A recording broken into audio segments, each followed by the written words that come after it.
Moi,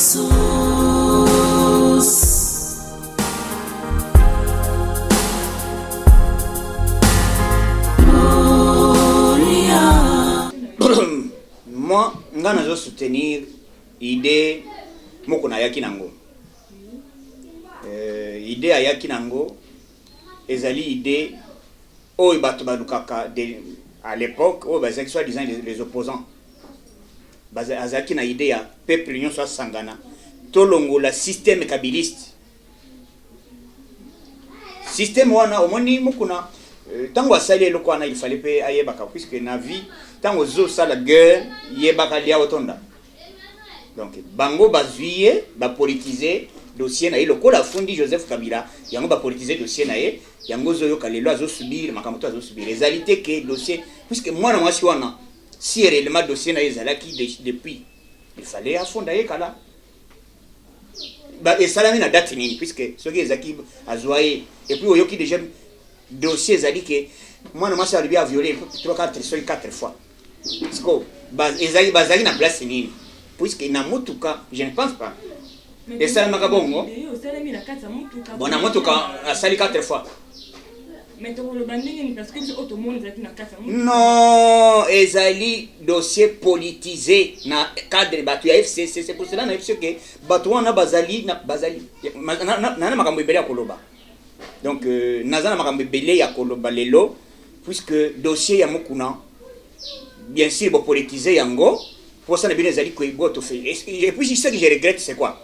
Bande ko bino bolobi boza bande ko ya musée.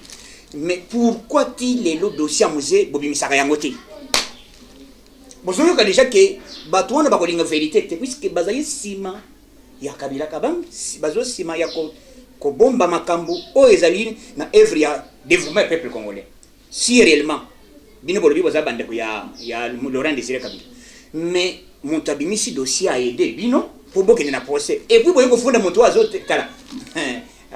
Donc bango ba mila kisi déjà que à propos ya makambu ya viol au pasteur non yo qui les sous plainte te oki bande ga yana ne te ba fundi plainte ezali que balebi bazo réclamer balebi moko na la kisa bango motabomi or moko na zaki soda te moko ko na zalaki nani te moko na zaki seul pasteur et loko ezani ko étouffer de plainte ya moko na oya atiki pour bakanga Joseph Kabila mais cette o to yabi biso soki to bandi yango puisque na lobaki dès le début biso ide pe soki to bandi yango bakolo bate ide pe to za na coalition boy. Attention, coalition ce n'est pas dire ezali ko likolo institution ko za na coalition ce n'est pas dire que soko yibi bako kanga yote. Voilà aujourd'hui Tito azo subir hein. Tito ezanani Vital Kamerhe wakani nini vous avez lelo à combien d'étapes to yebisa ke bino ki moi personnellement na lobaki ali tozo kende bako kanga Kamerhe batu bangi mate so bozo kosa lelo Kamerhe azawa et puis akozala condamné maintenant to ki suite na honte suite était na zo pesa na yebisa Vital Kamerhe depuis soki bakangiye na dossier na ye ndenge za boyi donc lokolo bakangi so ba condamné makambo ya libala donc ya amida na éviter na éviter donc makambo ya libala so ko tina tasse mais je vous dis amida ya lerande la yo babate alelande musolo donc kuna soki d'abord condamnation ezali 20 plus donc ce que comprendre ba détournement wana ezali pona mama amida nazo ebisa que dossier wana bakokanga bazo condamner Vital Kamerhe puisque azangi maloba bato bazo soit disant les professeurs soit disant les docteurs azo zanga maloba question simple monsieur Vital Kamerhe na kati ya 100 jours ozaki ko jouer rôle nini ayebi eloko koloba te. Voilà aujourd'hui donc makambo asali azo yebate que nini akoloba or il faut le bakete na kati ya 100 jours nazalaki ko jouer rôle moko nazalaki directeur soit nazalaki coordinateur soit nazalaki membre ayebi rôle na yete na 100 jours te. C'est lui qui commandait tout, c'est lui.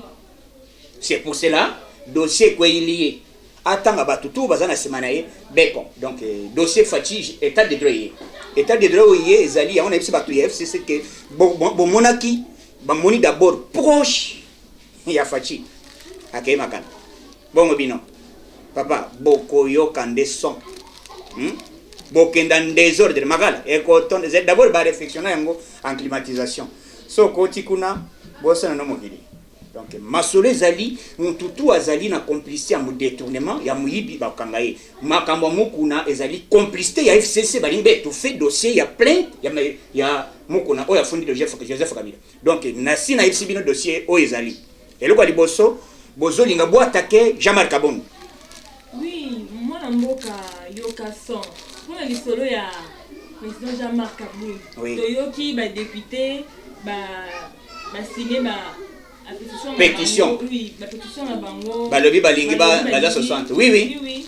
Balingi ba destitué. Oui, voilà. Soki oyoki eloko liboso. Soki bozani bali. Bakata bino ngenga. Ba tu FCC. Voilà. Soki Jean-Marc Kabonde alongwe. Cela veut dire na bino nyos tout libanda toko sala mobange na marche. Donc ça biso nyos na ba casque kashine. Donc toko sala mobange na marche na kati ya nani assemblée nationale. D'abord na sengi mobilisation na tous les combattants, tous les Congolais. Soyons unis derrière Jean-Marc. Puisque Jean-Marc est égal Félix Sekechiro. Jean-Marc Azawana azali ko représenter institut. Donc ayawana non seulement Pambati. Ezali par rapport à la coalition ba éviter que pour tout aider to sungana, to travailler ensemble. Bino to pese bino vice-présidence. Na vice-présidence ba moni moto ana zali dio moko ya makasi balingi be étouffé pour batia dio pété. Ba bande ko manipuler. Du biso soki ba meki kaka dossier wana bana mai. Mokileza ko inda. Donc toko sal d'abord mise en garde. Ba tu MLC to yebi bino. Depuis bakanga Jean-Pierre Mbembe to mona marche ata mukolo moko bosala yango te tina ndenga ba valida candidature na ye. Complicité bozana ngubi et pas ba Jean-Jacques Mamba na banini bozana complicité ya ko étouffer IDPS. Dossier ya tango mamba bo lobela yango te. Du oy bozo lobela ezali ya IDPS pour étouffer Fachi. Mission na bino to yebi yango. Tozo pesa bino mise en garde. Oyo azamu bali bakata yengenga. Amek. Toko sala musala to effacer nyos na Kabila, na FCC, na bango tout à la kelele à l'immédiat. Et puis combattant nyos vigilance. Soyons unis, soyons déterminés pour le soutien à président de la République. Mon bazo menacé ce n'est pas Jean-Marc Kabonde. Mon bazo menacé c'est Fachi. Dès le bazo le Kabonde ba ko tia mon moko ba sala ba destituer Fachi. Plan na bango ezali ke au moni ba sala coup d'état. Ezaki manqué. Tambo mwamba basala ki ba yaki na complot ba beta coup d'état. Le Jean-Marc Kabonde a déjoué Kilwana. Donc bazana tenté bazo lingate Kilwana Jean-Marc Kabonde azala wana. C'est pour cela ba linga betu fait. Yango na yebisi bino combattants, vigilance, soyons debout, soyons déterminés derrière leadership ya IDPS, derrière Jean-Marc Kabonde, derrière Fachi Beton. Oya komeka son. Et puis tozo mikolo nyonso tozo landela makambo nyonso ezo na assemblée. Mokolo pétition wane kosimba FCC soki boza mibali. Et puis boko sala musala ya bino na mboko na bana na bino na bakoko na bino bovanda wate bokatisa mai na makolo hein ekozala mbala liboso tozongisa bambe oyo tu bino bosala biso oyo boboma botumba batu oyo bozolinga bo répéter donc tokosala musala bokoyoka son hein bokoyoka puisque bino makambo bozosala hein combien de batu boboma combien de combattants bakufa combien de gens oyo bazali d'abord Chebeya Armand Tungulu fausse commune dossier ya nani ya Budia Congo dossier wana ezali c'est pour cela balingi ba étouffer Kabila zali bakanga Mbemba na ce pays Mbemba kenda Centrafrique hein mais batu ya MRC je sais que je regrette en oyo bozana plus que mon toali bosse agent Mbemba à l'Obaka à l'époque pour lui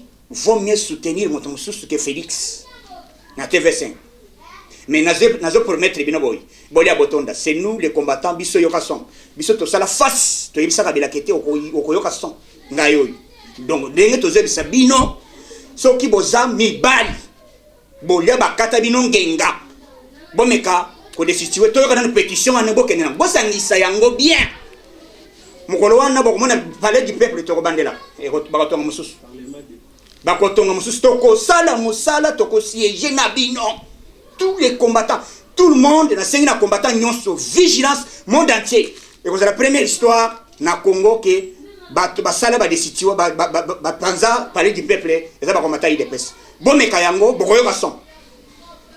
Ok, merci Mimi Mboka, merci.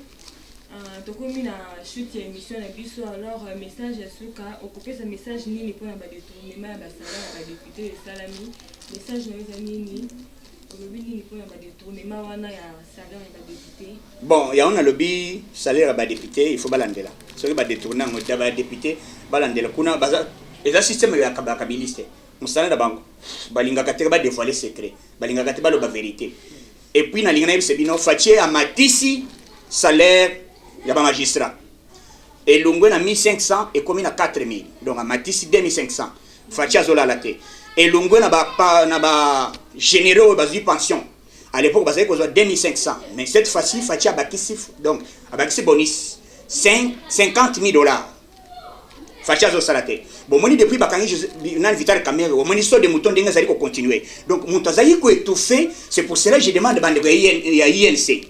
Bozali ko senga direct ya direct bochele biso direct na toyeba vérité bon moni direct tango bozele 25 papa e kozala en 8 cloté tozo senga ezala toujours en direct pour batu ya Nord Kivu ya Sud Kivu bayeba makambo vital caméra sali po étouffer misana na ya Congo évoluer té et puis là on a ngana yebisa bino vital caméra azali congolais comment mais ya action de grâce et ça mena Burundi.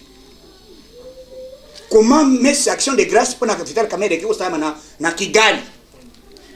Eh boyo kana bo mituna.